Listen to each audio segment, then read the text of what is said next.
What's up YouTube, my name is Tate from Studio 51. Today I'm making my first FL Studio tips video, so I'm just gonna say right off the bat that I am not a professional like music producer or anything like that. I'm just gonna show my personal workflow and give a couple tips that I've come across while working in this program. So hopefully you can find this video helpful, and I guess if you do, consider subscribing and just comment down below something friendly. And one more thing I guess before we get on, after this video or whatever, if you are interested in following me on Instagram, or if you want to message me or get a hold of me, I'll put my Instagram link and my email and all that stuff in the description below. Alright, so the first thing that I can say to you guys, I guess as tip number one, would be stay organized in FL Studio. It's very easy. They make it really simple to do. One of the ways that I like to do this is by using their color palette that they offer over here, which I know other DAWs have all kinds of stuff like this, but it's just really simple. Right here, you know, you click on it, rename and color. You can choose literally like any color you want. So how I do this is I like to organize like my drums all the same color, my synths or my melodies and chords, whatever, all the same color. My effects, sometimes I put a different color. You know, I'll go back between a couple. So like for this example that I have, I made my main melody like red, and you know my drums were kind of a yellowish green color. Some more I had another set of drums that I colored orange because it was different between the verse and the hooks and all that. So I just switched up the colors there to let me know that it's a different part of the song there. Some of my effects were also kind of this green color, like right here as you see, and these were all default colors. I didn't actually get to change those. And then I got one more thing I added down here that I put again red. So yeah, again, really simple. You can go random color, or I like to choose my own. But for me, like if you like to see visually things, this will help you. If colors help set a mood or whatever for you. Like for me, just whatever sound I'm kind of hearing, I just match a color with it and I just go with it. Doesn't really matter too much. I really like this method, and I color everything now in FL Studio. So definitely a great tip. If you're not doing it, I would recommend doing it. I don't see lots of people doing it on other YouTube videos, so definitely try it out if that's something that you think would help you. And I guess I'll just get on next with my workflow. Okay, so one thing that I like to do is add a high or a low pass filter on my main melody or my main chords, depending on the song.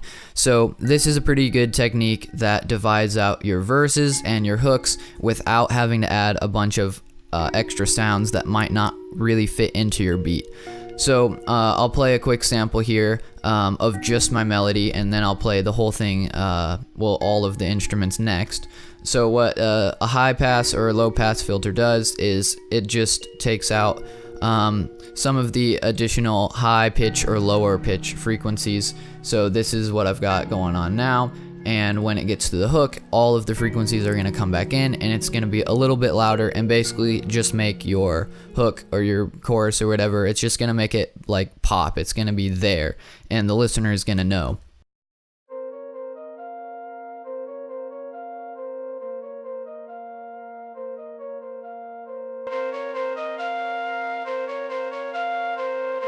So that was pretty obvious right there. I'll play it one more time here with all the instruments.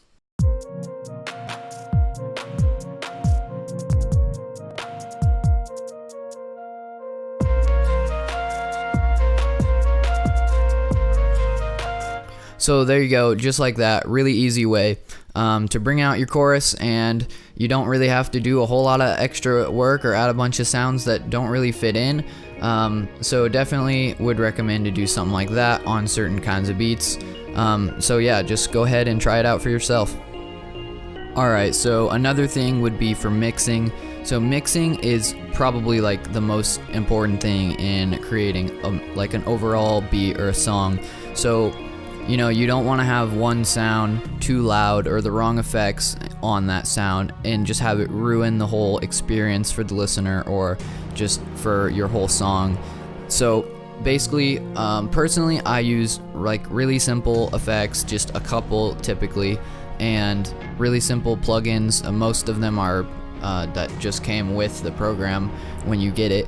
So I guess I'll give you an example here. I brought up something I was working on for, I don't know, 30 minutes, like today, earlier. So what I like to do when I mix all my drums and chords and all that, right, that I have, is similar sounds. I like to make them all EQ'd and kind of like that, all the same or very similar. And with reverb, I like the reverb to sound pretty similar on all my drums and stuff, because I want it to sound like it's coming from the same room or the same environment. So for this, I've got my kick right here, I've got my Fruity Reverb, and I have the wet set to 50%, and these are just both set to 100. And then over here with, I don't know which instrument this is, my clap maybe, or the rim, I've got the same thing. It has the exact same everything there on the reverb. So this is not like something that you want to do every single time. You want to listen to each sound individually and just get a feel for how much reverb, how much all that stuff you want in your sound. And like for the chords, from my last thing that I talked about, I added an automated clip with gross beat. This is again another tip to bring out the chorus or something like that. So I just have this playing.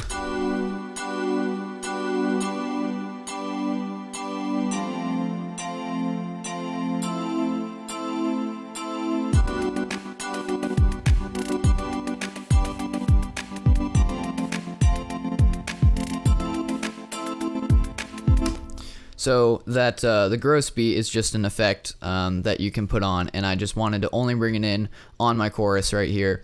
And that's another way that, you know, it sounds alright. I just started working on this, so it's alright. We gotta do more work. So one thing that I do on every sound that I use, or whatever I'm doing, is this. I always put it up top, the Fruity Parametric EQ. And this is, it looks really confusing if you've never seen it before, but basically it's your EQ. It's what frequencies and all the sound that you want to hear, and it's really important because sometimes you don't want to hear everything. Your track will get super muddy, it won't sound good, and if every sound is just playing exactly what it's like or what it sounds like normally, then it's probably not going to sound good, and you're going to have it's just super muddy, crowded sound, and you don't want that.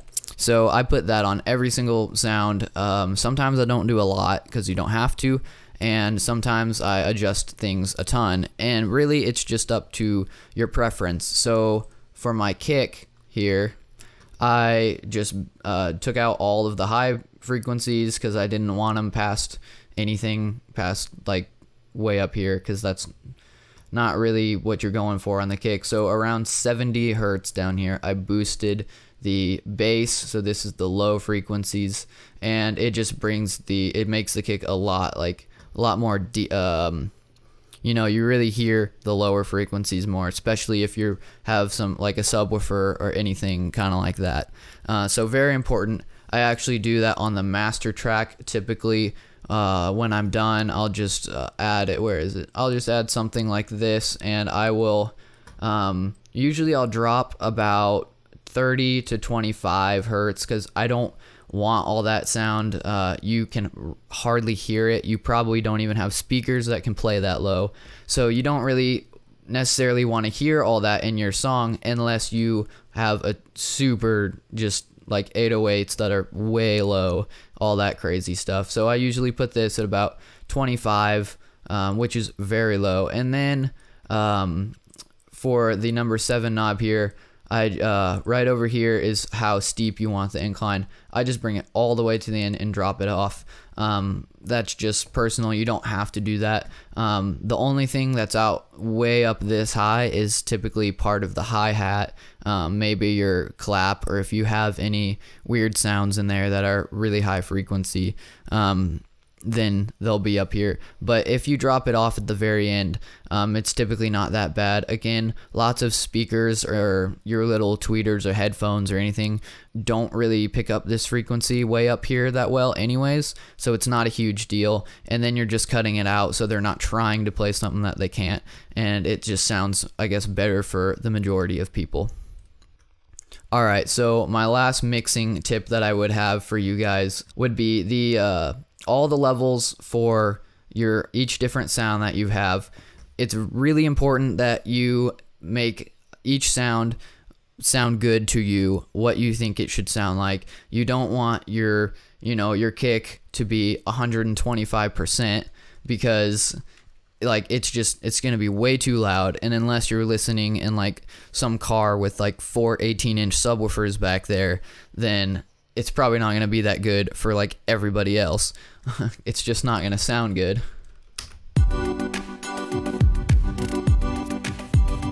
You can see the red bar going way too high, so I believe I had this around maybe 80. I don't know, I'll adjust it again later.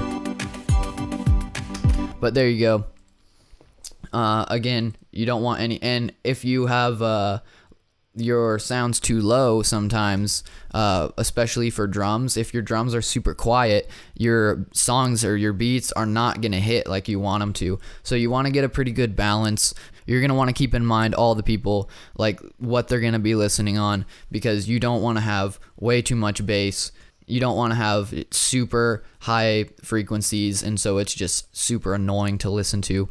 So I guess for you, the best way to overcome that and be sure that everybody is going to get the listening experience there is listen to it yourself on your studio monitors and then your headphones, or maybe you have some super trash earbuds or something that you have in your closet for no reason. Just put them all in. Just listen to your beat, and if you make an adjustment, listen to it again on your studio monitors. And if it sounds good, then and nothing's too loud, nothing's too quiet that you can't hear, then you pretty much did what you needed to. Alright guys, so that's all I have for today. Again, all my media info is in the description, so you can check that out if you want to. And if you liked the video and you didn't think that it was super trash, this is just my first video, just leave a comment below. Let me know what else you want to see. If you want to see more of FL Studio or a couple other things, just comment anything below. And I guess that's all. So thanks for watching.